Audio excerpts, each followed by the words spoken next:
Soundtracking your content can be tricky. It doesn't have to be. Find the perfect... What is up, ladies and gentlemen? I'm your host, TruthSeekah. This is the TruthSeekah podcast. Excited and delighted to be with you guys. As always, we've got an awesome show planned for you all. We're going to be talking about tapping. EFT tapping. What is it? What is it used for? And it's a modality. I'm not an expert, but I do have a friend who's going to be joining me today who I would say is an expert. Is one of the go-to people if you're wanting to learn. If you're needing a modality that's easy to learn, I would say. I think it's pretty easy. It's not overcomplicated.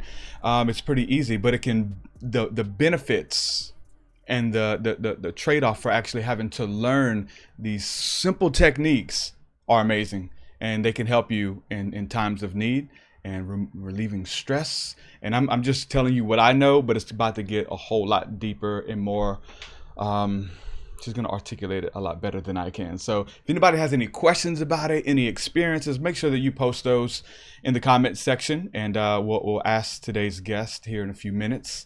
I want to say a huge thank you to everybody who is supporting my work via Patreon. You guys know this is a listener supported, listener funded show. It literally doesn't exist without your help. And I have a lot of people who believe in this great work that we're bringing here to the table, and who have been supporting for weeks, months, years behind the scenes. And I'm so appreciative of that. And I want to give a shout out to some of the latest patrons within the last week or so. So I want to give a shout out to Jennifer Laverty. Thank you, Jennifer, for coming on. Carolyn Powell. Thank you, Carolyn. Frankie Moulton. Thank you, Frankie. Tilinge Figura. I think I'm a little bit better on this episode at saying it. And Tammy Anderson, who just came on as well.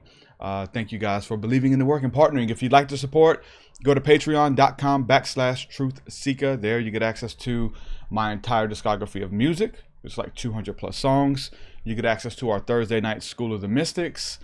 Bunch of other stuff that we're bringing to the table. There's meditations there and all kinds of stuff. So make sure you go check that out, and try to make it worth your while for sure. What we got going on in November the 20th, there will be the Reset, Refresh, and Renew retreat with myself and Illuminati Congo, which I'm super excited, super stoked for, and that's going to be a lot of fun. So for those of you who have been wanting to come to a retreat, this is definitely the one to go to. I'm excited for this one. So we're teaming up, putting this on in Mobile, Alabama. Tickets are limited. Go to truthseekah.com to get information and access to that. My 8-week program, The Path of the Healer, is coming up this Sunday, September 26th, I believe it is. And so for those of you who want to tap into that 8-week program and train in intuitive healing and starting your online coaching and really being able to wake up and do the things that you love for a living as a creative, as an intuitive, and be a healer. Because I think that we all are. We all have these abilities, and we're healing ourselves, and in turn, we're healing the world. So that's what it's about. So if you're interested in that 8-week program with me, and go check it out. That's at truthseekah.com as well.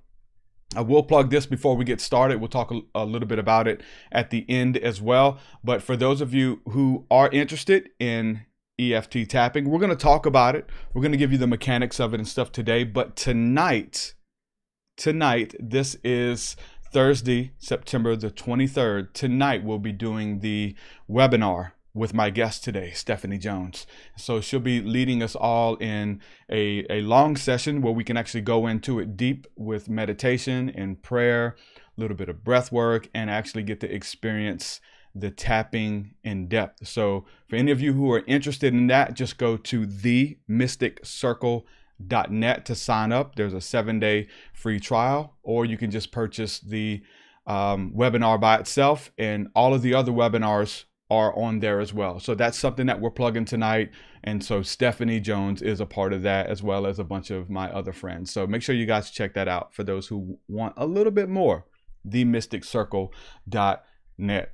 Without further ado, we're going to go ahead and jump into today's discussion. And while I'm thanking my patrons and my supporters and my audience and my friends and family, thank you, Stephanie, for believing in my work and partnering with me and being there for a good while, sharing my stuff out and encouraging people to check it out. And little goes a long way. Thank you for all that you do, Stephanie. And I'm honored to try my best to pay it forward and introduce you to my full and extended audience who don't really hang out with us on behind the scenes stuff. So thank you, Stephanie Jones, and welcome to the TruthSeekah podcast.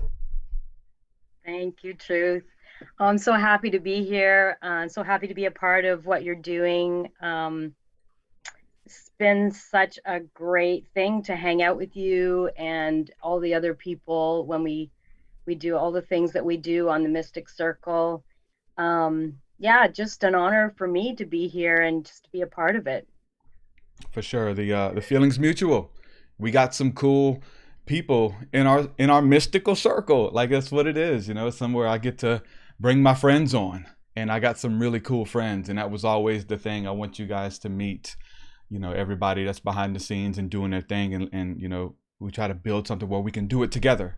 So you and Richie Breathe and a couple other people, Fred Lynch and Cy on Fire, and there's more people, and growing with you guys and seeing you guys start out for the first time in new ventures with, I would say, your ministry, you know what I'm saying, your business. Like, it wears all of those hats, and I'm super excited to see you guys take your first steps and stuff too, man. In any way that I can hold your hand and be of assistance, or at least show you how to do it, I am super honored to do so. So it's amazing. Yeah, it's pretty exciting. I think it's a special place. It's like that Cheers, when you guys and like people know your name, you come in. And it's just such a blessing to like have that camaraderie. And it's online and it's accessible to anybody in the whole world, pretty much. Yeah. We're going to talk about tapping. We're going to get into that pretty deep. And that's one of your main things that you bring to the table. You got a lot of modalities and things that you utilize. But I want to kind of talk about your story a little bit too. I'd love to hear, the genesis of how someone gets into spirituality and those things. And even before we went live, you were talking about how you found my work and those things. And but regarding the Mystic Circle, as far as a community of people, one of the things that sticks out to me is you can ask anything. You can say anything. You can say, TruthSeekah, I don't believe in the same things you believe in. I think your faith is a lie. I think you're deceived. I think this, I think that. And it's okay. Like, we're in a safe space. Hey, if that's how you feel, that's fine. I still love you. We could still grow together, and let's find what we believe in together and try to double down, to have a safe space to be able to share anything. And I come from a religious background. I'm still a Christian. You're a Christian. And but that's something that we really didn't experience in the church realm, right? There's stuff you got to keep to yourself. And the internet and online community is opening up where we can just take our mask off and show our scars and be ourselves. And there's no money there's nothing that can take the place of that authenticity, which is so important. And it's growing in popularity right now. Can you speak to that a little bit, just where you came from, and just being a part of not just the Mystic Circle, because you have your own circles too, but this realm where it's okay to be me and believe what I believe or not believe, Yeah, it's such a relief, almost like I can breathe better, just having that space to ask questions, collaborate. The way the church has been kind of set up over the last 100 years or so hasn't really left much space for asking questions or being curious. And I'm so excited right now in my life to be curious. It's such a different way of being, but I want to be that way. I want to be more curious, ask more questions. I grew up in the church a little bit. I was introduced to the United Church early on, but then I got born again a little bit later, and was a really integral part of a fairly legalistic church. So you were taught to not ask questions, really. You were, it wasn't vocalized all the time, but you knew when you stepped out of line, or you watched other people step out of line and get ridiculed or shamed. And so you made sure you did not do that. I don't want to feel that way. So I'm going to make sure I keep my mouth shut and I fall in line with the others behind the pastor, and don't put your neck out, because that's probably going to get cut off. So yeah, there's a lot of things you learn. I mean, I'll take ownership for myself. These are things that I observed and I experienced in a legalistic church. Mm-hmm. So I left that church, went to another church, which was very grace-based, which is awesome. And then I've had other incarnations of going to other churches too. It was COVID that really, forced me to find something else. It gave me the time and space to find something, to look inside too. I think that maybe most people's experience, I hope people looked inside themselves during COVID and said, who do I actually want to be? What do I actually want to produce? What do I actually want to create in my life? And because time is short, life is, people's lives, we saw that. It was visceral. It was happening all around us. People's lives were snuffed out. And we were like, I don't know if other people had this experience, but I said, there's not really much time to waste here. If I want to do something that matters, I need to get on with it. There's only so much time left. And so being that curious and just being excited about my curiosity for the first time, and allowing my curiosity and saying, you're allowed to ask whatever questions you want to ask. And I was on Deezer, which is our music provider. Some people have Spotify. We have something called Deezer, which is not the normal, but that's what we have and we pay for. So I was just on there, and I just typed into my phone one morning, spirituality, and your podcast came up as a choice to watch. So that's why I clicked on it. And then that's how I met TruthSeekah, is through that way. And at first I was a little bit freaked out. I had never talked about UFOs. I had never, this isn't even a topic. This isn't even a topic in Christian circles. And that's my experience. And so and the intro, you said the intro with the lady, which we didn't play today in honor of Stephanie. Now freaks me out, yeah. But I just go past it and then I start there. But what, and when I heard you and your ideas, and then I read your book, and then I found out, okay, well, so when he says elementals, I mean, there is a possibility that he's right, and that they're described in the Bible. And I mean, they're spirits. The Holy Spirit. I mean, the Father, Son, and the Holy Spirit. I started to open up my heart and my mind and go, maybe I was in a very narrow understanding of Christianity and the spiritual realm. Mm-hmm. And maybe I can be curious now and open myself up and say, I'm willing to talk about what I don't know and what I'm not, when I'm kind of afraid to ask about. With Christianity and words, and just in general, words, mean certain things to people. And when you say them, there's a feeling, there's an emotion that stems back to what it means to you.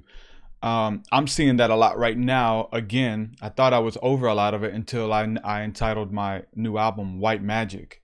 And that term for me is it just literally means spirituality. Like everything is magical, and even our words are magic when we're, blessing and cursing and creating as we speak. Like everything is magical, and that's the beauty of spirituality to me. But I'm starting to get a lot of pushback from hey, you mean and they think we're talking about bloodletting and Aleister Crowley, and the people just are like, no, that's not it. I mean white magic.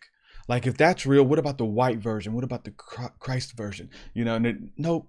And there's this roadblock they can't get over, and that's words, right? We all have our words and our hangups, but I'm a word guy. I like definitions and going back to the root meanings and breaking down the Hebrew and Greek terminology, and it opens up to a lot more beauty in words and mystery and getting some truth and understanding about what was being shared. Now, when it comes to words, right, you used to talk about aliens or whatever, or UFOs, and rightfully so. TruthSeekah is talking about UFOs and aliens, and he's a Christian or whatever, and you're getting into weird things. For me, that conversation goes hand in hand, if not some of it or all of it, in my belief system, with angels. So I could, like, obviously, speaking to a Christian, I would say, the angels of the Bible. I wouldn't tell them the aliens in the Bible, right? Those kind of, so words. For you, this new realm that you've experienced, and you still embrace your faith, you're still a Christian. Jesus means the world to you. It's the foundation. It's your rock. You're born again. What is this stuff you would call that I'm a part of and you're a part of now? What is the term that you would use? Is it am I a Christian mystic? Is it mysticism? Is those words still scary to you? Is it just spirituality? What is the word that you would identify with, that you're dancing in, with these new experiences? Right. Well, dancing is a good thing to say, because it is like you put your toe in the water a little bit and go, well, who am I now? Like, am I this? Am I that? Okay, I still read my Bible, but I've also found out there's a lot of books that could have gone in the Bible that didn't get in the Bible. Now, what is that all about? So this is a really creative time where I'm just really learning, and just, yeah, I'm going to read the Gospel of Mary. Yeah, I'm going to read the Gospel of Thomas. I want to find out why did they take those things out, or why didn't they include them? I'm just super curious, and I'm super excited. It makes your life more vibrant. It makes your life and with the tapping, becoming okay with so much stuff. I'm okay with not knowing. That's okay. I don't know what a UFO is. I've never seen one. I've never been in a relation. I've never had that. I've never been on board one. I've never been on board one. And so it's okay. But other people, thousands of other people, Christians included, say they have seen them or talked to them or been in a relationship mentally with them. Or rode one. Yeah. I'm okay with that. I'm not in disagreement. I'm not in a conflict with you. And I love that part of my life right now. Is it seemed that when you were a Christian, you had to be in conflict with a whole bunch of people. Yeah. Even other Christians. Yeah, it just didn't sit right with me the whole time. And I was in conflict because I felt like I was told to be in conflict with other. You gotta hate the yoga thing. You gotta hate the yoga thing because that's gotta be wrong because it's from the East. And no, I'm not doing that anymore. I don't agree with that mentality. Jesus didn't say, he wasn't in arguments with, there's in very few arguments, very few. He was the universe. So why does he doesn't have to argue with people. Yeah. Yeah. So I think that is just such a great thing, to just have this freedom finally of saying, I'm not in conflict with people who disagree with what I believe. Okay. And I'm open to hearing what they have to say. And that's why I love your podcast. And I love the Mystic Circle, because somebody comes in there and they want to talk about UFOs. if I was with a bunch of other people that I know, that conversation would be shut down. And that person might be shut down and shut off and turned off. Now you can't have a conversation with them. Mm-hmm. You can't help them because you've insulted them right out of the gate, and they've left feeling disillusioned and discouraged and unsupported. That's true. With, all this new information, there's a lot of questioning. I thought the Bible was complete. I thought it was the inerrant word of God. That if you add or take away from this book, all of the curses will be upon you from this book. But they took stuff out. There was more books in, 400 years ago. There was more books. No, that's a different book. No, there was books and they took them out. And then there's books that didn't fit, or it kind of veered off a little bit too much and they took that one out. 14 books in the Apocrypha. Some churches still use it. The Ethiopian churches have more books of like the book of Adam and Eve and stuff. And Enoch, why is that one taken out? So, you start learning these things. You start learning that, hey, yoga's okay. Makes me feel amazing. My body thanks me when I do yoga. My church looks down on me or my pastor or whatever, but my body is like, thank you for showing up. Thank you because you needed this. And it's a reward, with all of the new information, because there's so much. And yes, you find people that make you question your faith. We're in this place of asking questions, and we watch documentaries, and we listen to authors and lecturers who, I hate to be so bold, but I feel like they hate Christ. They hate the church, and it comes across. The Bible is a story. It was never real, and if you believe the Bible, you're a fool and you'll believe anything, these kind of things. And they speak it from a place of authority, and then they have good stuff. So in church, you've never been confronted with facts about why these people believe the Bible is BS and made up. And so now there's a new realm, and there's not only is there beautiful information with yoga and breath work and cool things, there's also like these scary, oh God, maybe Jesus isn't real. Maybe he wasn't the Messiah. Maybe he ran off with Mary Magdalene and started a family and didn't die on the cross. Maybe he didn't pay for my sins and I'll have to pay for my own one day. So many questions, and it's scary. And for the Christian, hey, don't ask questions. There's a reason why you shouldn't ask questions, because you probably stop coming to our church. But with that being said, all of these questions, and we question our faith, and it's good, because if it's truth, it's going to stand under any scrutiny, under any test of time, which I think the Bible has stood. It's going to stand. And truth is truth at the end of the day. For you, has it helped or hurt the simplicity of the gospel of Christ and the validity of those stories when you read? For me, it adds to it. But there was shaking, right? Everything that can be will be shaken. But now when I go back and read it, there's way more context of Eastern philosophy and how spirits work and stuff that Jordan Maxwell taught us about the zodiac. And so when we read about the stargazers, like they understood the Mazzaroth and showed us where it was in the Bible. And it adds to the context for me. Other people, listen, as soon as their faith gets shaken, they're gone. They're not Christians anymore. So that's the danger of the Christians. Say, hey, watch out for TruthSeekah, because so-and-so started listening to him and now they don't believe in Jesus and now they hate Jesus. For you, what is your relationship with conflicts of interest and the beauty of Jesus? Is he real? And how do you move forward with all of those thoughts and decipher them? Well, it's certainly a process. I'm in process. I'm in we all are, for sure. Right? And that's the exciting part about it, is I am going to spend the rest of my life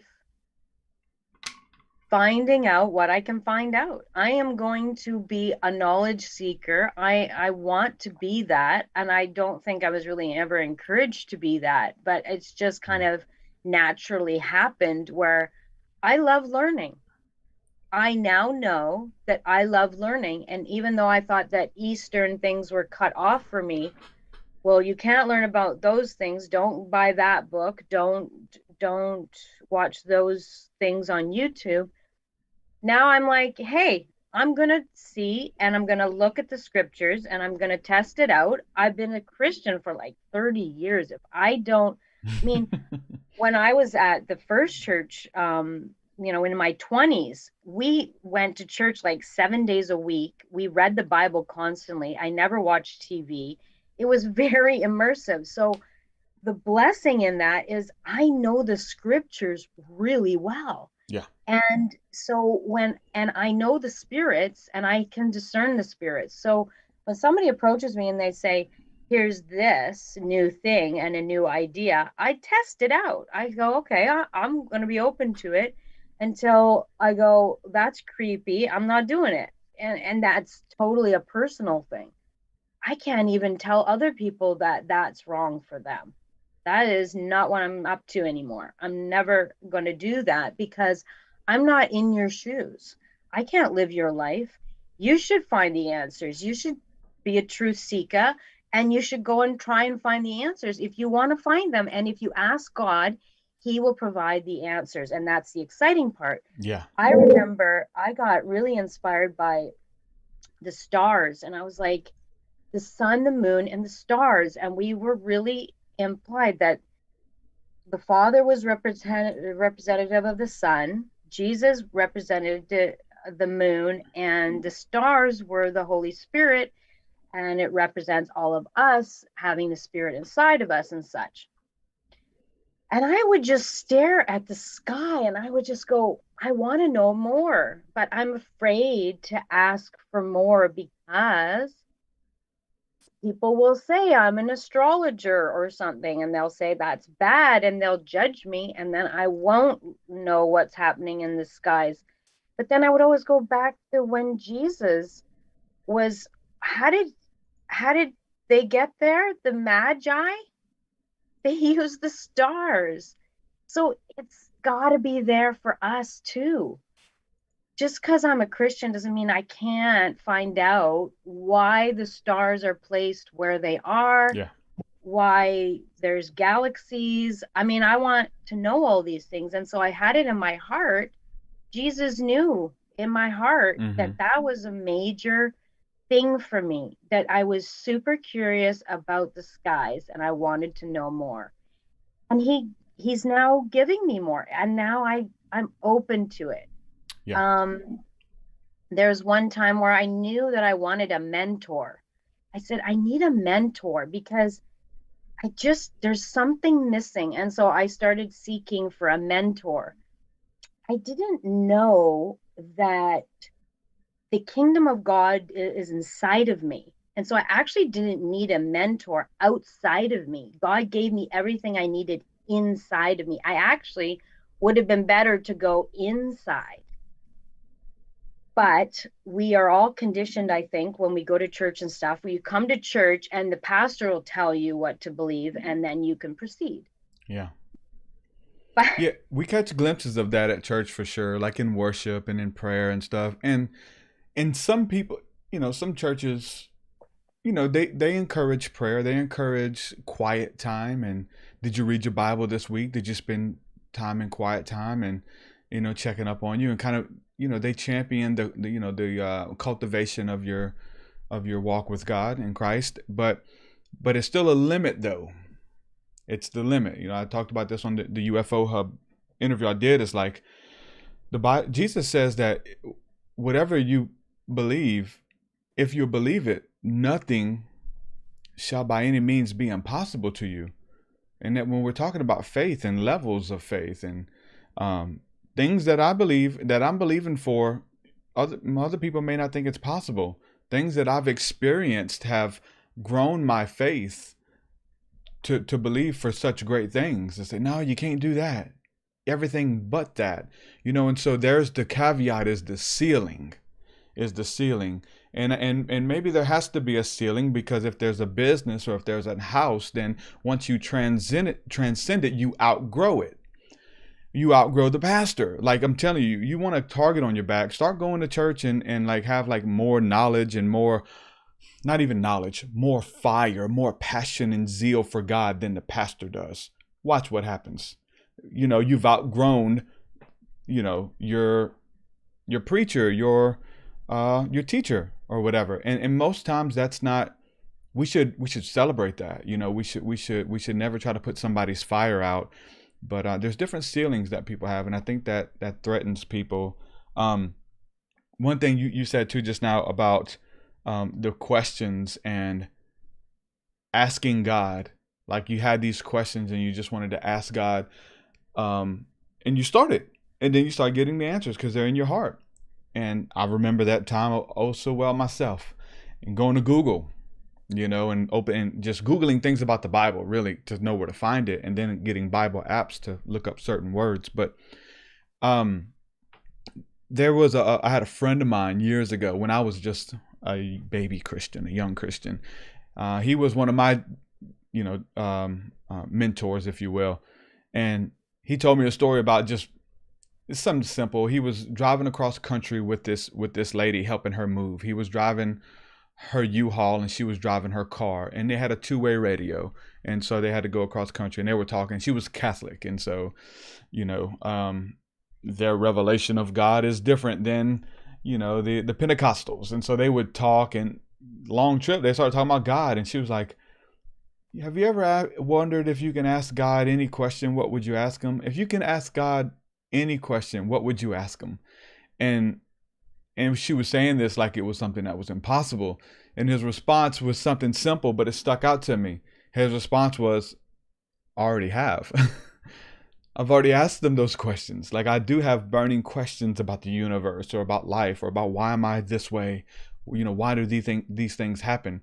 Don't ask me. Don't ask God. And so the you know, ability that we have just to ask our Heavenly Father all things.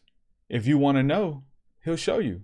You got to make sure you want to know him, you know, and pursue it and be willing to follow that answer. It may not be an instant download in your ear. It may be a book falls in your lap.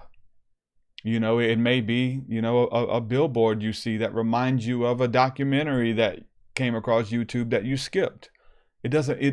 God uses all things, and he's in all things. And when the Christian becomes aware of that, man, look out.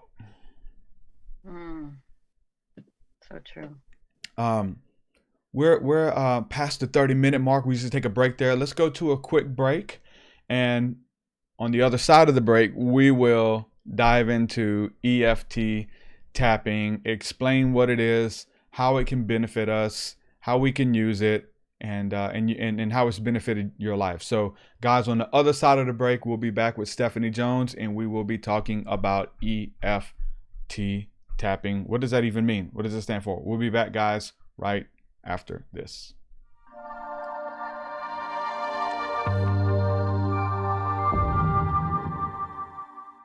Wow, so the throne room meditation, man, this was just like a new level for me of creating encounter. Really the process behind it is going in for myself, having an encounter with the Lord, tapping into the Spirit and getting in his presence, and really just petitioning the Father's heart and saying, God, what would you say to them? If I'm bringing these people with me here, if they're doing this guided meditation and we're going through this journey, we're having fun, we're seeing things, we're experiencing new feelings and emotions and sensations, what would you say to them? So it's channeling the Father's heart and relating it back to the people. So man, it's just a beautiful encounter. And I remember when I wrote the first one, I was so excited about it, and it was just God speaking to my heart. I was able to channel the Father's heart, and I would read the script to people because I was just so excited while I was working on it. And every time that I would just read the script, the presence of God would just invade me, and I just burst into tears, and I couldn't even read it. I'm just like, let me copy and paste it and send it to you. But every time I listen to it, I'm immediately translated back into the throne room of God, and everything's good there. That's the place where everything is okay, where in the scriptures it says that we are to hide under the shadow of the Almighty. This is the throne room of God. This is the place that we can encounter for ourselves, but this is also a place in which we dwell. So a part of us is always there, and we have access to that. Now, there's people who have never encountered this before in their life, and it's a totally new experience for them. And almost every time I get a testimony back from someone, they just say how God wrecked their lives, that they didn't know what they were getting into. The next thing they know, they're in the presence of God, wrapped up in His glory. He's communicating His love to them, and it just totally wrecks their lives. So make sure you check out the Throne Room guided meditation, visualization that I brought to the table.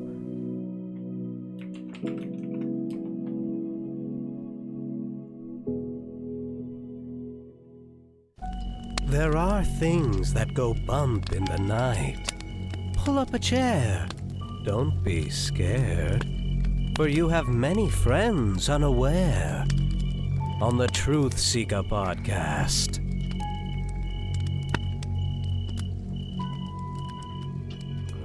TruthSeekah podcast! TruthSeekah. Self-centered. He seems like a nice guy. You're listening to the TruthSeekah podcast. Now, back to the show. This is it. Don't get scared now. All right, ladies and gentlemen, we're back with my guest today, Stephanie Jones, and now we're going to dive deep into EFT tapping. Those letters, I always feel like I get them backward. EFT, ETF, and Richie ZXY, Richie XYZ. So I'm like, I always mix it up. I got to double check. What does it mean? I think if I knew what it meant, which I know most of it, but what does it mean? EFT tapping, what is that? It means emotional freedom techniques. See, I thought frequency tapping. Emotional frequency tapping. Hey, that's kind of cool. I like that. Maybe we can come up with something Let's brand like it. that. Let's do it. I mean, frequencies, oh man, once you start studying frequencies and vibrations, and I mean, then that just, it's part of it, I believe. But we're dealing with the emotions in the body. And so the thing with that is we all have emotions. This is the exciting part about getting in tune with your body. I love the idea of getting in tune with your body. And so emotional freedom technique, I believe that Jesus gave us this body. It's set up in this way. It's got some pretty neat things that it can do, and it can talk to you. So I believe I'm a divine being having a human experience. And when you look at it that way, this body is talking to you all the time through disease, through emotions, your mind. So you really want homeostasis. That's what you really want in life. You want your body to be working perfectly your mind is working with your stomach, is working with your muscles, is where everything's working in balance. That's homeostasis. So we're seeking homeostasis. That's what we're actually seeking, because when we're in balance, when our body's in balance, we are like a well-oiled machine. We are like, our mind is working fantastic. Our digestion is all working fine and wonderful. All of your systems, because you've got these body systems. And I started finding this out when I got into essential oils and learned that the essential oils can help all these functions in the body to work well. So that's where I got into a kind of a dark night of the soul about 3 years ago. I was depressed. I was a Christian for 30 years, and here I am depressed. I don't know how I got this way, because I'm supposed to really be good at stuff like my emotions and feelings. And didn't Christ make me better? And how come I'm ending up in this horrible spot or I'm on the verge of divorce. I'm on the verge of, my children are not thriving really. I'm angry. I'm known in my family as an angry woman. These are not things that I wanted to attract. These are not things I wanted to become. So it was very a dark night of the soul kind of thing. And I said, I'm just going to try new stuff because what I've been doing is not working. Obvious, really obvious to me. So that's when I got into essential oils, and I got pretty, like, I started taking supplements every day, and I was using essential oils all the time.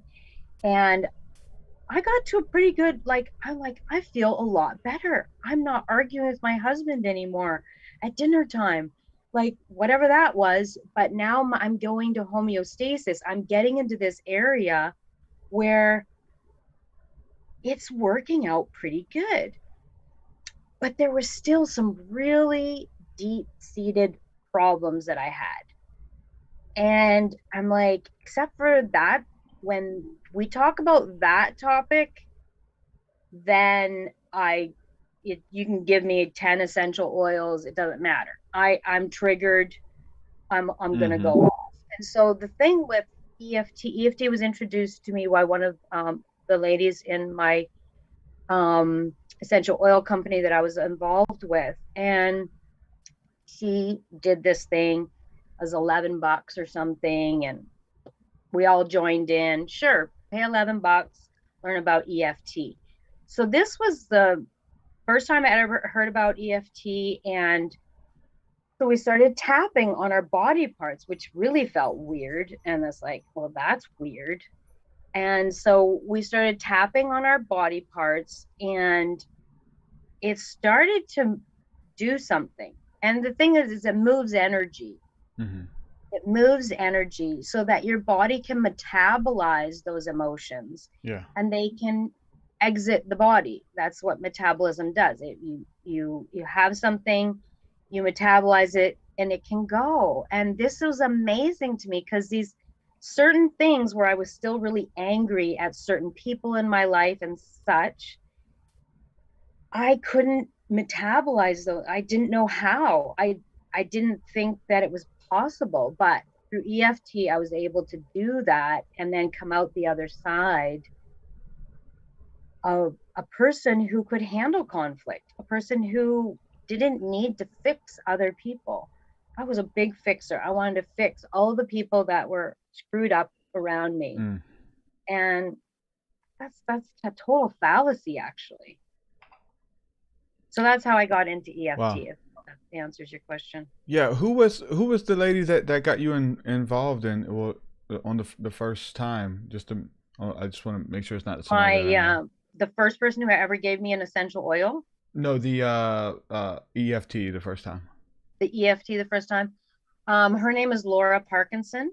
Okay. And I continue to do her courses. She offers even more, like, she's growing just a little ahead of me in all the areas of everything. And so I do her courses. She coaches me. She has an EFT site that she does free at EFT. And then she also has a membership site where you can pay to have coaching from her and all that kind of stuff. That's awesome. Yeah, I was wanting to know because, like, when I heard about tapping as well, it was from somebody who is a really big person in essential oils. Like they're one of the pretty big. They're well off, they got some big names under them. I'll say that in their down extreme or whatever. And but yeah, that's the first time I heard it, and we did it at a retreat, at a Christian retreat with Kingdom Talks, and it was interesting, and it was fun, and she made it fun, and is that something that goes around the essential oil community? Is it like something extra that a lot of people are catching on with that community?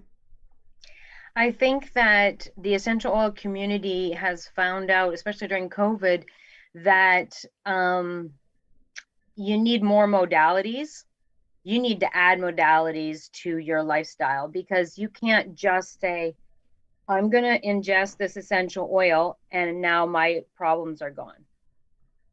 that would be a great thing if that happened. I think it really helps. Like, I use essential oils every day, but it's again, it's another modality that I use. I think you need, it's my opinion that you need a bunch of modalities under your, and to help you to move the energy.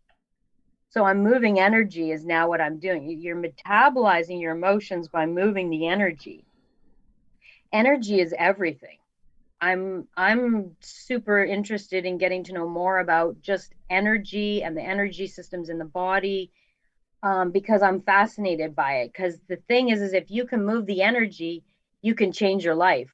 That's kind of how I see it now. So yeah, Reiki, all the things that help move energy, essential oil, all of my essential oil friends are basically finding at least one other modality other than essential oils to add to their toolkit so that they can not only grow their essential oil business, but just be more well-rounded individuals. Yeah. Going back to the Christian community, which is part of our community, with the magic conversation that's being had on my Facebook page by concerned people, they'll say you don't need Jesus and tapping. You don't need Jesus and prayer. It's they have the sola scriptura, means scripture alone. Solo de gloria, God alone. Like you only need scripture. You only need Jesus. I don't know what that means in their head. I honestly don't. I think for most of them it just means simple faith, or I just need to read the Bible. But obviously once you start reading the Bible, you say, okay, Jesus had modalities. Jesus knew how to do things. There were trance states. There was, the apostles and disciples and prophets leaving their body. They were visited by angels. There was fasting was a modality that they could do to touch the heart of God and get clear on something. There's a lot of stuff they did. They were in a trance together on the Lord's Day. Okay, there's a trance thing. So it's like, you just need Jesus. You don't need tapping. You don't need essential oils. I just need Jesus. And that's a weird doctrine that most Christians have, and I don't even know what they mean by that. I think it's just, you just need faith. You need faith. So faith and not take care of my body. Faith and no spiritual modalities that resemble something outside. I'd say not even that, because that's even going too far. I'm even talking about just discovering what they did and do it, which I'm cool with that, because there was a lot of laying on of hands. There's a lot of moving of energies. There's so much beautiful stuff in the Bible. But what do you say to that? Because I know you already have, because we're fearfully and wonderfully made. And our bodies, our immune system, our nervous system responds when we see certain colors. George Washington, they understood colors. He had their dining room where they ate, where the family ate, was green. The whole walls were green because green helps with your digestion. And they painted that one room green because of that reason. So they understood something, this colors and smells. When you smell essential oils, lavender is going to relax you. It's going to help you sleep. There's other stuff that's going to wake you up. And there's so many smells and things that we have, which are just different modalities, because we're fearfully and wonderfully made. God made our bodies and our immune system and nervous system that when you smell this will happen. And then we see little weird things in the Bible where, the wise man or the magi brought Jesus frankincense and myrrh, which are beautiful aromas. And when you smell them, they do things for you as well. They clean you out. There's so much science behind it. That science backs it. It's not just woo-woo, or you're just trying to prove things that you like. No, there's science that backs it. That people who are like against spirituality, that back this stuff and how it affects your body. So when people say all we need is Jesus and you don't need any of that other stuff, it's just like, what do you mean? You don't need Jesus, and what about Jesus and water? You need to drink water? No.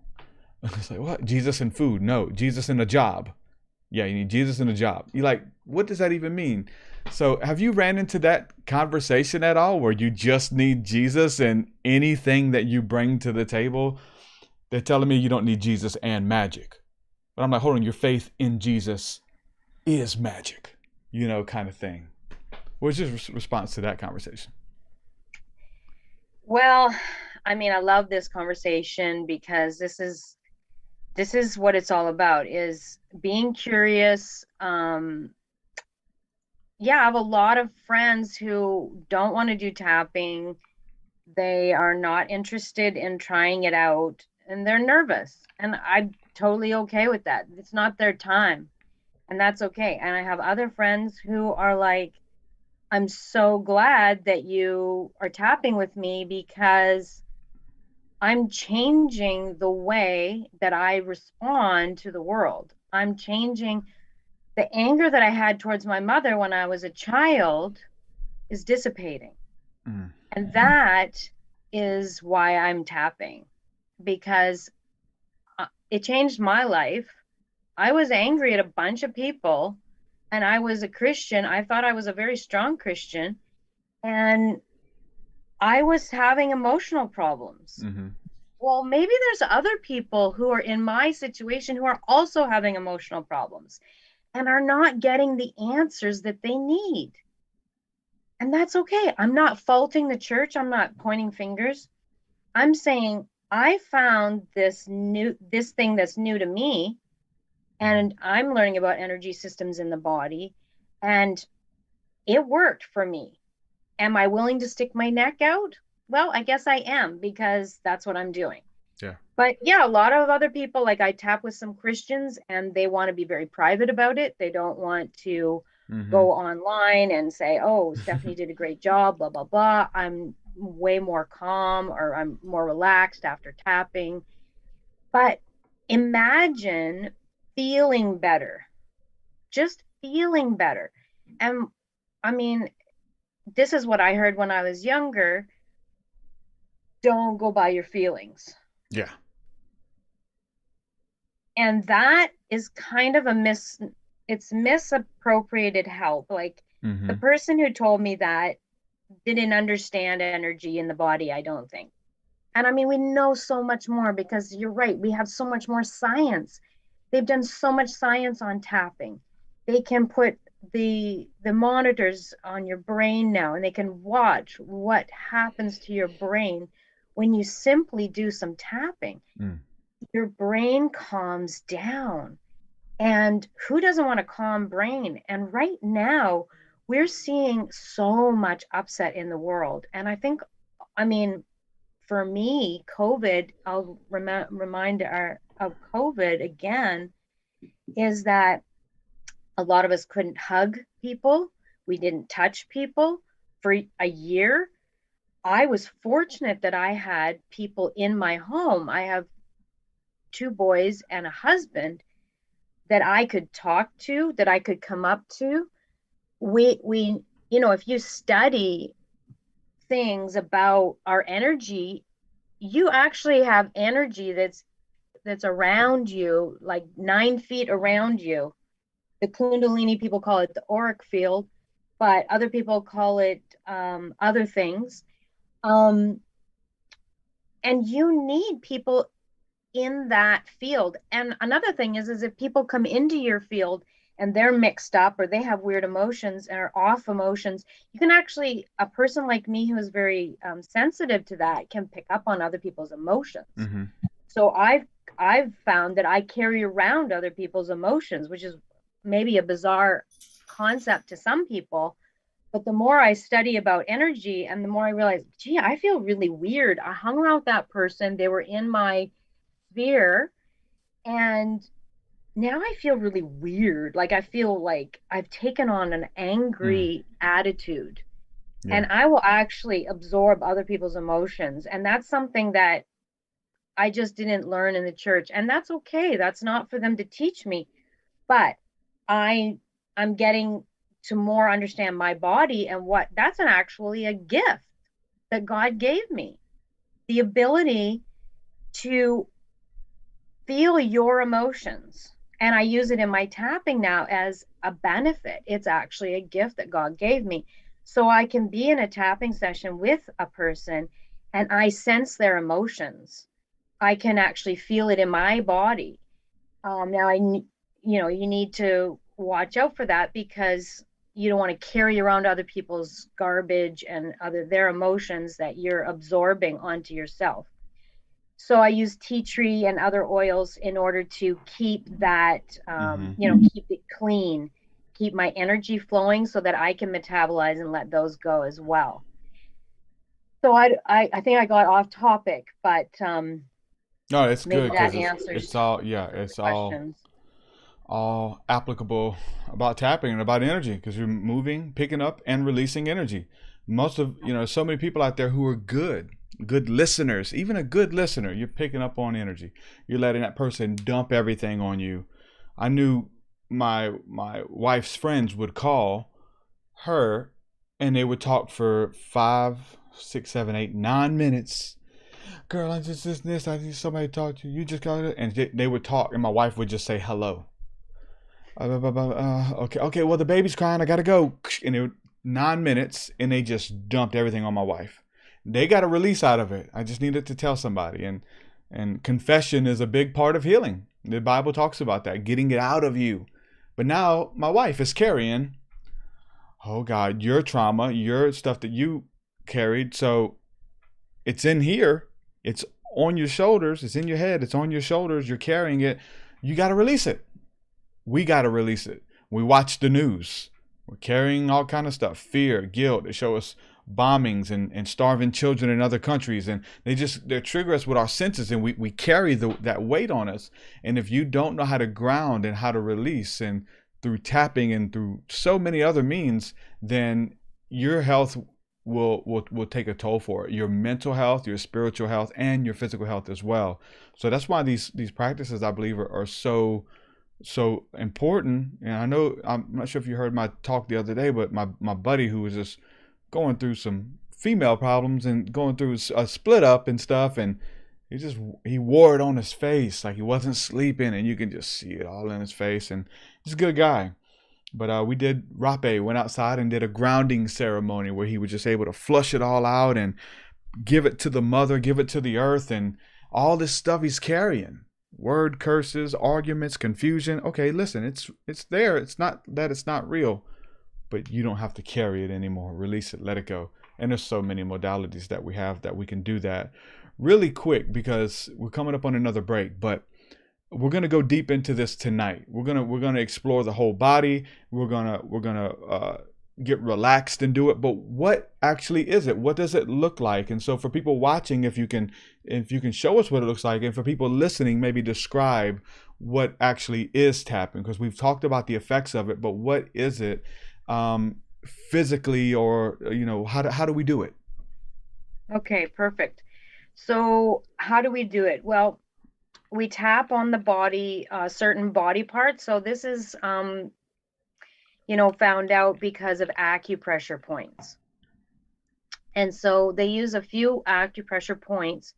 This is the first one that we always start with. We call this the karate chop point. And this is on the side of the hand, right where you would, as if you were playing karate or doing the karate.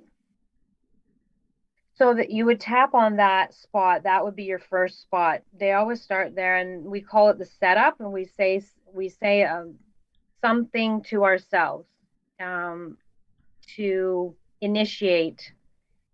And it's when we call it emotions. I usually emotional freedom technique. So I'll start off with an emotion when I'm working with someone or when I'm working with myself. I say, well, what is the emotion? Let's start there, because sometimes we can't identify the problem. We knew we had an argument with somebody. We knew we were steadfast, and we're like, but I wasn't going to let him tell me what to do, or something like that. And so then I'm angry. I can at least identify that. And that is the first step to freedom. That's the first step to getting to where you want to go. So if you can identify your emotion, I'm really sad right now because this person called me and told me about this horrible thing that they're going through. I'm really sad right now. So it's really important to identify the emotion. and start there. And if you can't identify the emotion, when I first started, I was having a really hard time identifying emotions because I was told early on, don't go by your feelings. So I wasn't really in touch with my emotions. So I had to get a lot better at being in touch with my emotions.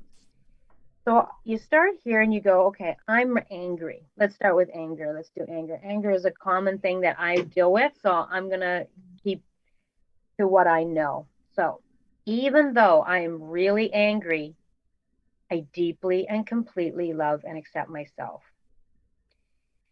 Now, you're setting yourself up for healing by saying that sentence. I know the emotion I want to deal with. I'm willing to let it go. And I'm willing to say something nice to myself so that I don't get into bashing myself over the head with a whole bunch of, oh, Stephanie was bad. She's been a Christian for so long. Why doesn't she act better?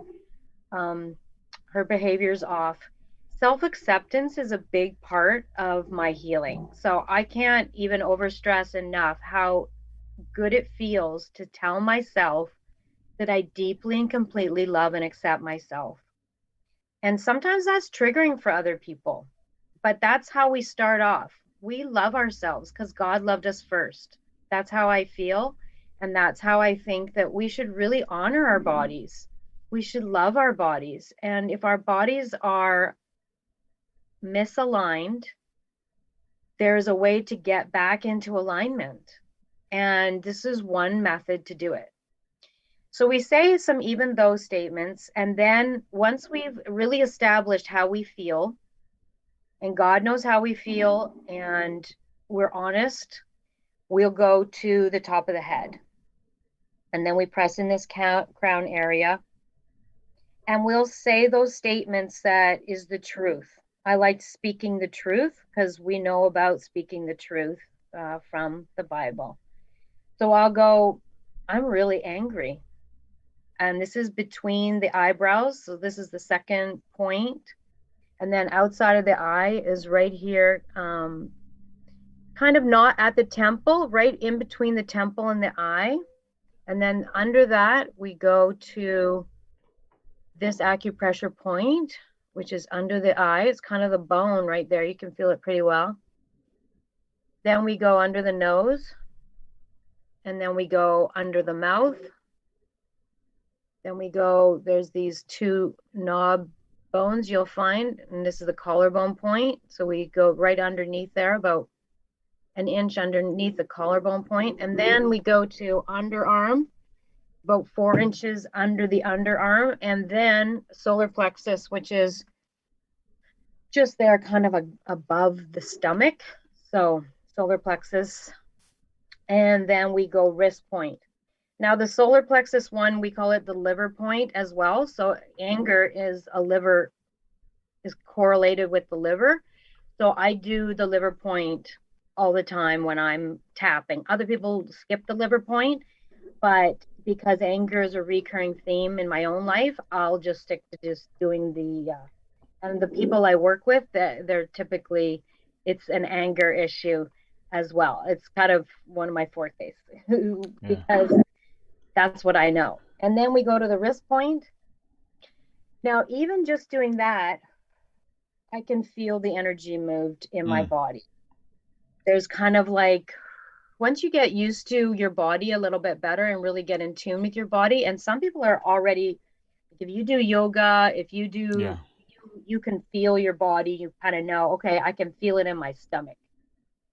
And then that's when we also, before we start, we typically ask, I'll ask, okay, you're really angry at this person, or you're really angry. Let's put a baseline to it. So that means on a scale between 0 and 10, how intense are you feeling this anger towards your, let's just say your mother? How angry is it? And then we try to get the person, and when they don't know their body very well, that is kind of a difficult thing, is they have a hard time identifying, one, where they feel it in their body, because that's very important in this work. And what's the number between 0 and 10? how angry are you? Is it a 5 out of 10? 10 being, I'm really triggered. This is the most triggered I could be. And 0 being, I'm completely calm. I have no trigger with this issue. Wow. And something that seems so simple, a simple modality. It's so profound because I know people who have done sessions with you. We've done some stuff on Thursday nights in the Mystic Circle and School of the Mystics, and I've seen the power of it. And a lot of those people usually end up in tears, pushing some blockages out the way and letting that flow, letting that stuff out of them with tears, and which is, I find, a good sign, when somebody just, it's a release for sure. It happens with the tears and crying. So I know we just kind of went over that, but tonight on the webinar, and for those of you who aren't able to make it tonight and you're listening to this after the fact, we will have the replay available as well at themysticcircle.net. So we're going to do that tonight. And so when you do the set and setting, and there's the meditation, and there's some breath work, and then there's some beautiful music at the same time, and there's prayers going on and speaking to the body, and there's so much that you bring to the table. And I'm excited for tonight, and it is a beautiful experience to take your whole body into it as well. It's almost like a form of qigong, with the meridian and the pressure points on the body. I did some qigong this morning, and I got to give a shout out to Richie Breathe for that, because he's the one who really turned me on, him and Dave, who sent me some videos and showed me. Told me how impactful it was for them, and I've been able to do it before deep meditation, before breath work, and doing it on our retreats.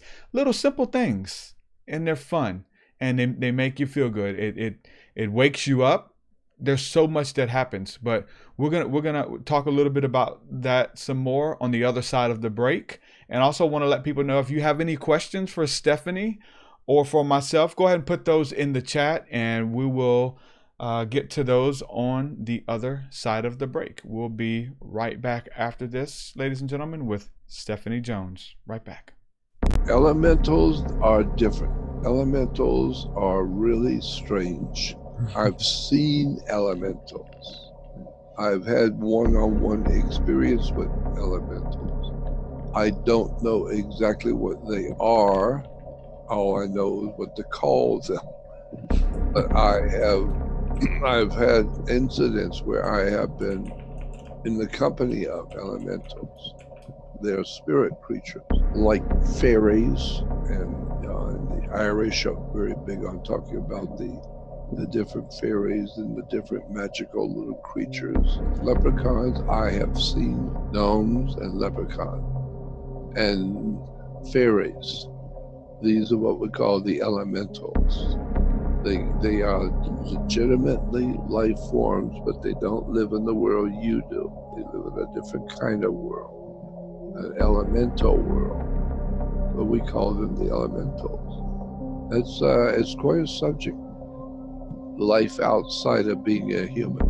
What is life like in the spirit world? And that's what you're talking about in your book.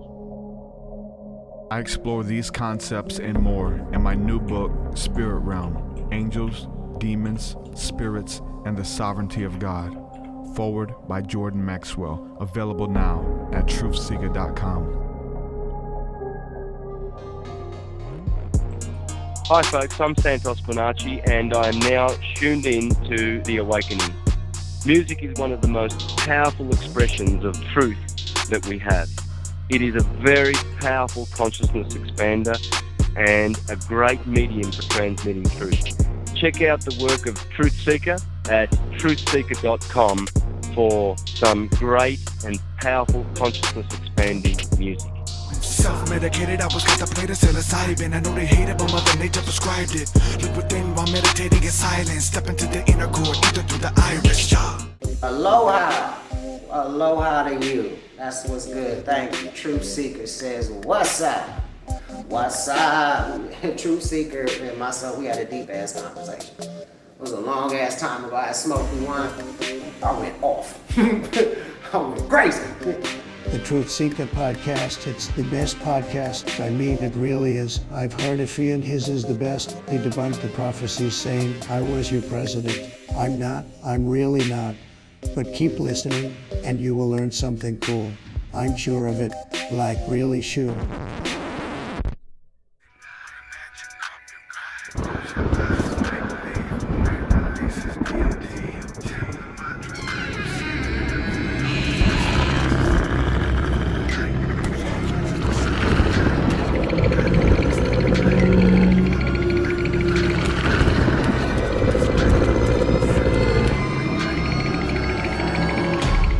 Bar $20 to the mall.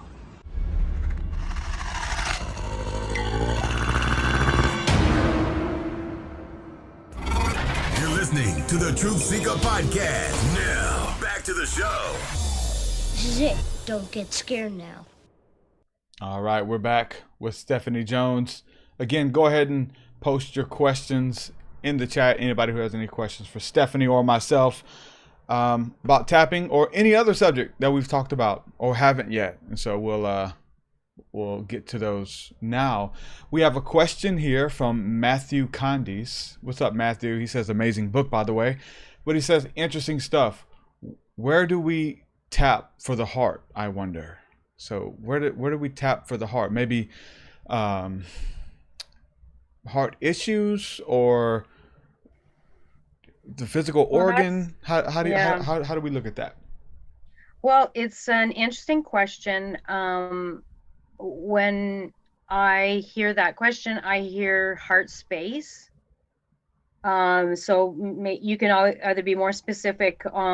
Your heart hurts comes to mind. So obviously this is your heart space from what I am studying. And this is a space that's pretty special, I have found.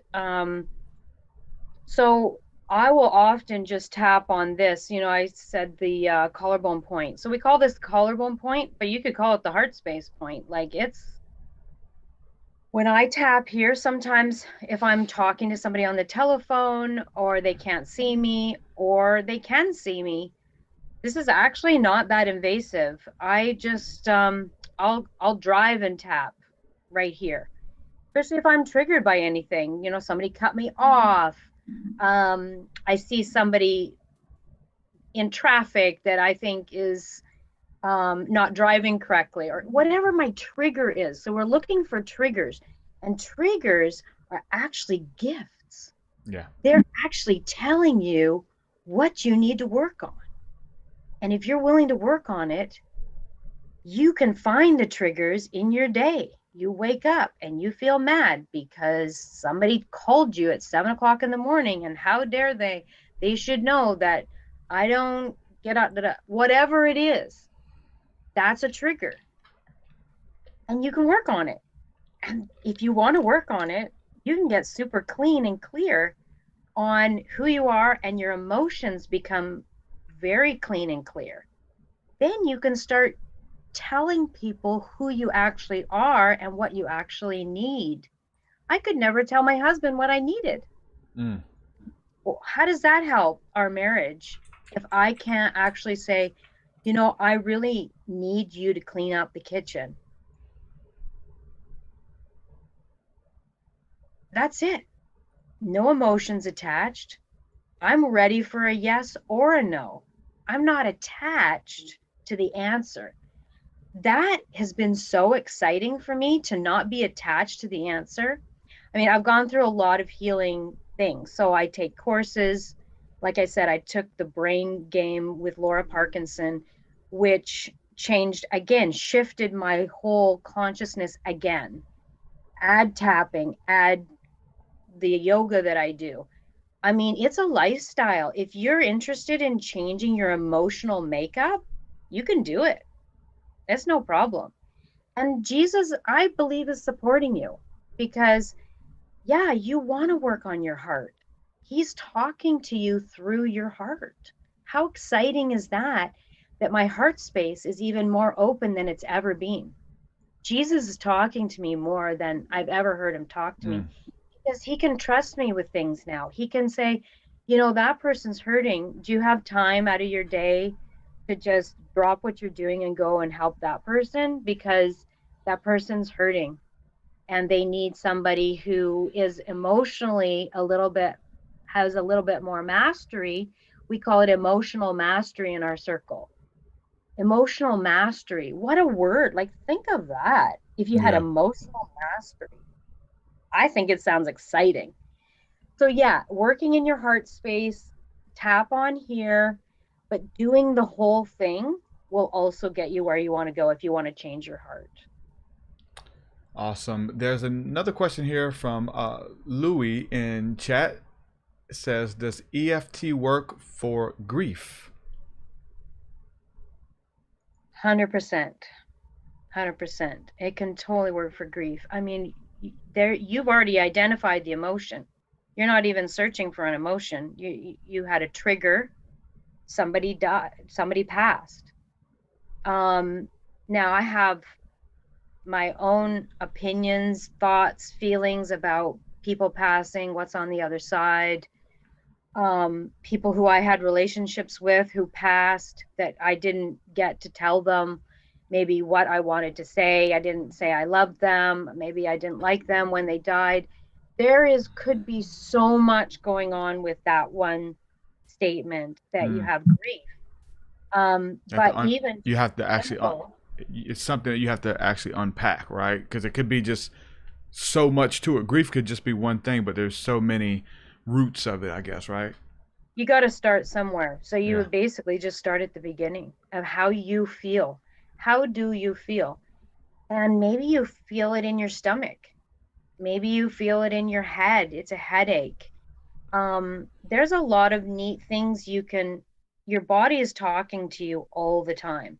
So this is the exciting part about really getting in touch with your body and how you feel and your emotions. God gave you emotions. Yeah. Well, that's the big thing again with, like you said, the church, we've heard it 1,000 times. Like we're not led by our emotions. And maybe there's some truth by that. Like maybe you shouldn't just be led, like doing things because you get angry. Let me react. That's what an animal does. An animal loves you, it cuddles up. You make an animal mad, it bites you, so we can reason. So we're not led by like on instinct by emotions. But when we're having emotions that come up and experiences, I try to use that analogy. A lot of my Christian friends don't get it. I'm a Christian, but they don't get it. Like, my experience with that dog, you have a dog and he's never bitten anybody, and you introduce him and say he doesn't bite. You can pet him, and to your knowledge, the dog doesn't bite. Well, I seen that dog last week and I reached down to pet him and he bit me. No, he doesn't do that. He doesn't bite. You had to be doing something. No. Well, he bit me though. My experience with your dog is that he bites. So, people's experience with, and I was trying to share the analogy and my friend was like, are you saying that God bit you? Are you mad at God? I said, no, that's not the analogy. Religion bites. Be careful, but emotions, you feel a certain type of way. If you're tired all the time, you're missing sleep. I've been there where I pray for rest, because I can't get any sleep. I didn't sleep and I have a long day. God, I ask you to speak to my body, touch me, make me alert, make me aware, right? But to live your life on a way where you're not taking care of it, because your body starts to shut down. You start to fall asleep at the wheel, driving drowsy and tired. Like there's an emotional attachment there. There's a reason for it.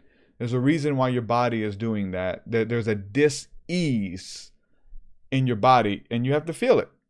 Because where's the feeling? Yeah, my back hurts. Well, you picked up some weight that was too heavy. Well, spiritually and emotionally, you hurt.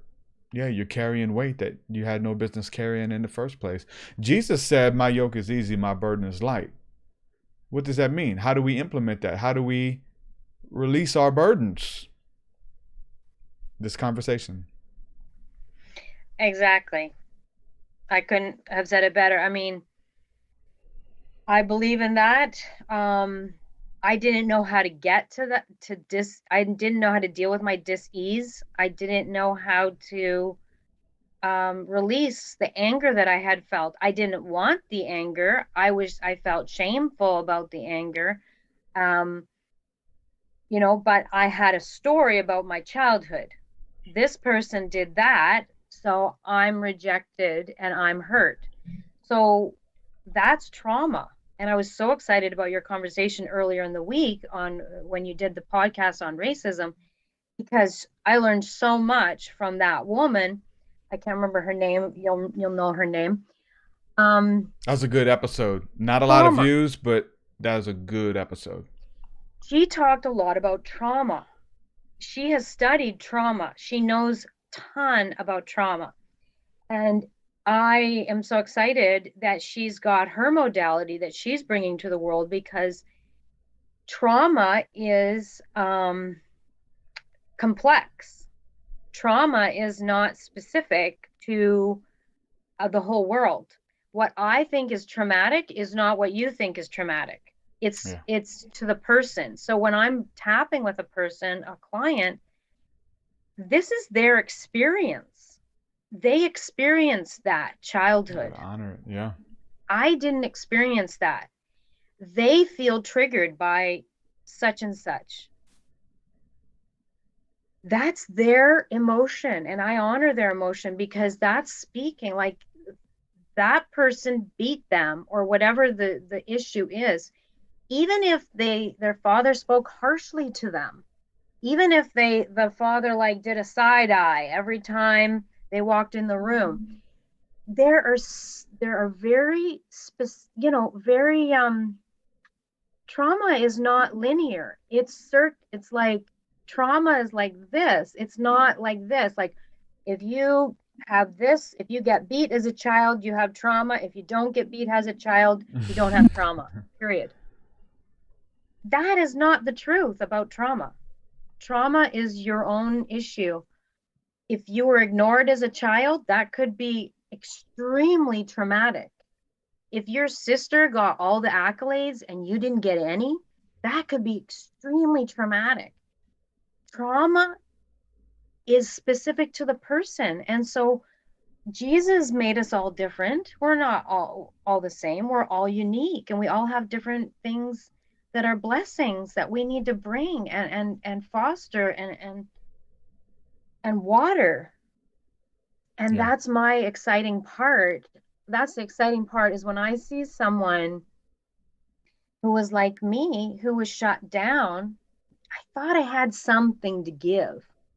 I just couldn't put my finger on it.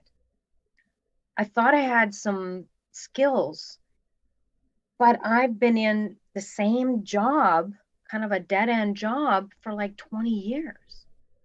And so the Lord's talking to me. And as long as I'm open and I'm willing to change and say, okay, I'm willing to change, because I don't want to yell at my kids anymore.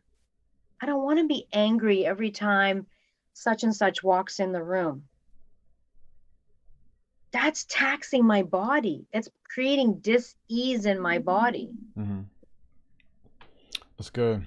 That's good. And you got to be aware. Like, most people aren't aware. It's just the way things are. It's just your emotions. They'll change. You'll get over it. There's a lot of, even with like mental health, is something that is being addressed a lot more lately. And I'm glad that even in the Christian circles, it's being addressed a little bit as well. Mental health and asking for help, because you just ask Jesus for help. I'm seeing now it's become a little bit more popular to talk about these things and to address it and to try to get help and to even go see a therapist and stuff. Like, Jesus is my therapist. No, you need to talk to a person. Like, there's a reason why you confess it. You don't tell Jesus everything. You just think it, right? People pry and ask questions. Jesus helps for sure, but he helps and he works through people. That's what the body of Christ is. But I'm seeing these videos on TikTok, whereas now we are aware of mental illness and mental health in the Black community. There's a couple videos where there's a Black teenager or a Black young adult and they say, they're telling their parents that, hey, I got, like, why you always doing this? Why I'm depressed. You ain't depressed. You just this. And they're like, I think I got something wrong with me. Ain't nothing wrong with you. Get up there and do your schoolwork. And like, they're like, oh, I think something's wrong. I can't focus on my schoolwork when all of my friends can. I start thinking about video games. Like, well, quit playing quit thinking about that. Like, no, I'm asking. You ain't. And there's TikTok videos on this, and it's like, man, it's just to show you that, like, in the different cultures, like, especially, I think they even said you need to pray about it, or pray through it, or talk to the pastor or something. Like that was it. Like, we don't deal with mental health. It's not an issue because we have Jesus. And so, it's still an issue for a lot of people. It's an issue to address. And what I've noticed is, like, you gotta address it. When you're young and somebody is just that bad kid in the class and they're acting up and those things, and they're doing stuff and they won't pay attention, and they can't pay attention. It's not that they won't, they can't. Or he just needs an ass whipping. That's the school. That's what I come from. My mama never went and got me checked out. He just needs an ass whipping. I'm going to take your video games. You didn't take away me still thinking about them, because I love them and they made an impact on me. When this teacher's not making any impact, if they were, I'd think about them. And just the way that everybody's brain works differently is what I'm saying. And the fact that people aren't addressing that, but we're starting to see more of it.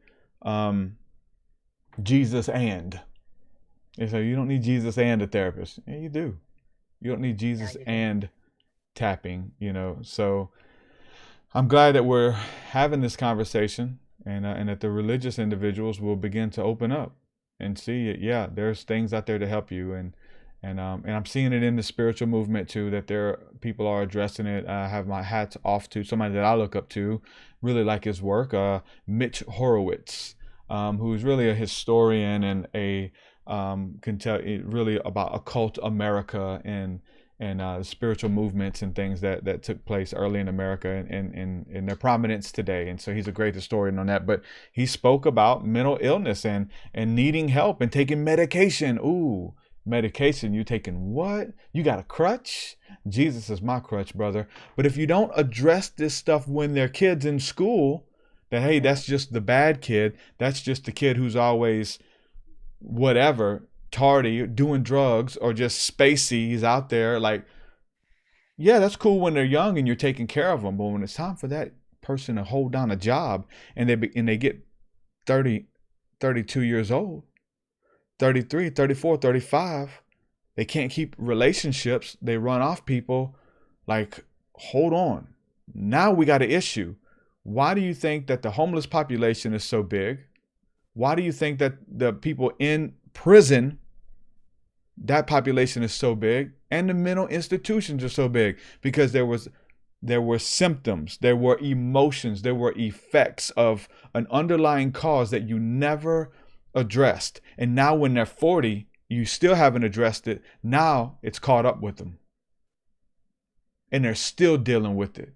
And when it was cute when they were younger, it was okay. We could deal with it. It wasn't, you could change set and setting. But when you're 40 and you're doing a life review and nothing you do is working, and you're running off all your friends, and you can't keep a relationship, and you blow up on, anytime somebody gets close to you, you run them off. Oh, wow, something's going on. Whether it's mental illness or a trigger that is affecting your mentality, it's affecting your life.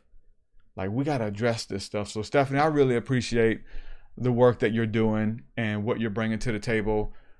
One last question here before we go.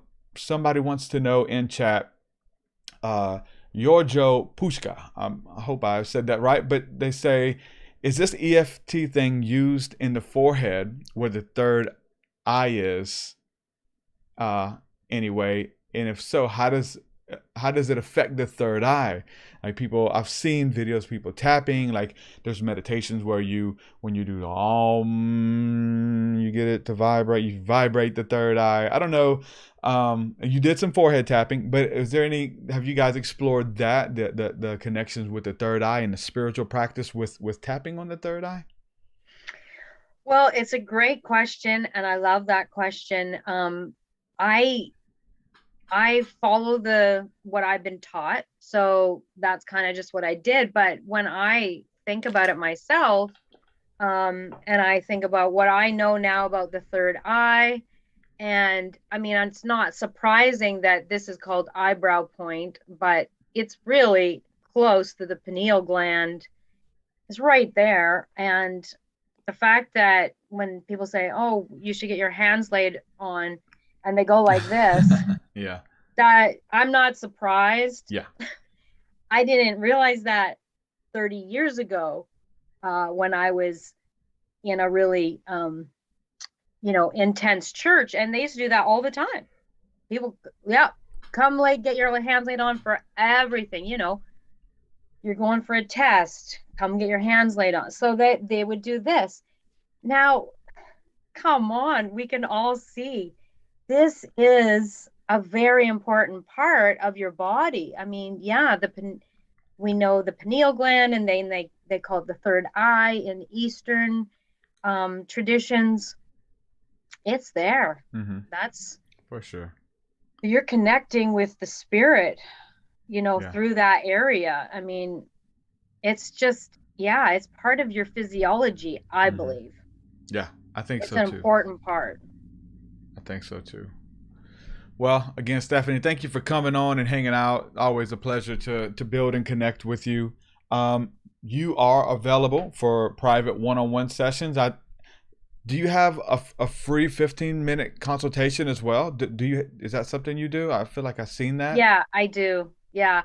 I really would love to meet with the person before we start any sessions, or before they want to pay the money, because I want to find out if there's synergy there, if this is for you. Like like I've already said, I'm super curious, and I'm not attached to not working with me. I want to find out what your issues are, and if I can help you. And if you feel connected with me, if you feel like inspired, then yeah, by all means, book some sessions with me, some full sessions.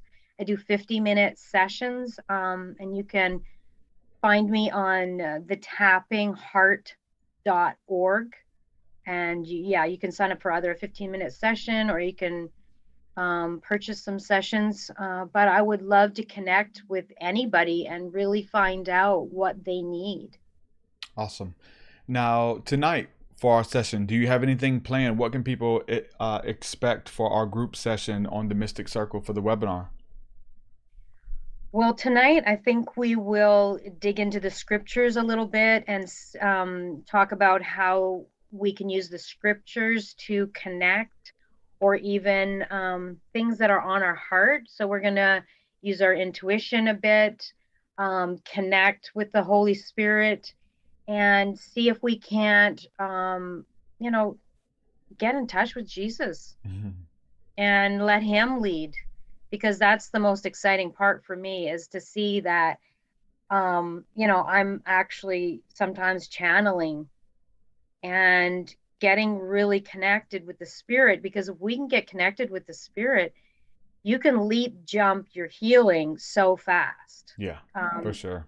Yeah. And so, yeah, we're going to do that tonight. And I love the idea of using breath work. I often use breath work. What I know of breath work so far, what I've learned from you and Illuminati, Congo, and Richie Breathe. And so I think we should just get into some of that, because the connection of it all is really, the integration of it is fascinating, and it's effectual. And if we can tap into Jesus, then you're tapping into the universe. It'll be fun. Tapping in and tuning in as well. Thanks for coming on. Her website is thetappingheart.org. Make sure that you guys go check out her website, book a consultation, schedule a session with her. She's a powerful healer. Again, like if you need help, if you're stuck, if there's stuck energy, and tears help. Tears help. When I cry, there's a breakthrough. I cry for beautiful reasons. I cry for sad reasons. But anytime those tears flow, it's usually powerful for me. It means something. You may not know what's going on, but, and I have noticed in a lot of your sessions, there's a lot of tears of joy, tears of pain, and tears flow. And I think that's a great sign. So if you need to cry, if it's been a long time since you've cried, man, release some of that stuck energy, book a session with my friend, and man, let me know how it goes. So with that, ladies and gentlemen, I'm going to go ahead and end the episode here. I'm going to say peace and shalom. Thank you guys for hanging out. Thank you everyone who supports my work via Patreon and the Mystic Circle. If you guys want to check that out, we'll be live there tonight, themysticcircle.net. So much content over there as well. With that, I'm going to say peace and shalom, and we will do this again soon, ladies and gentlemen. Thank you so much. Peace, peace.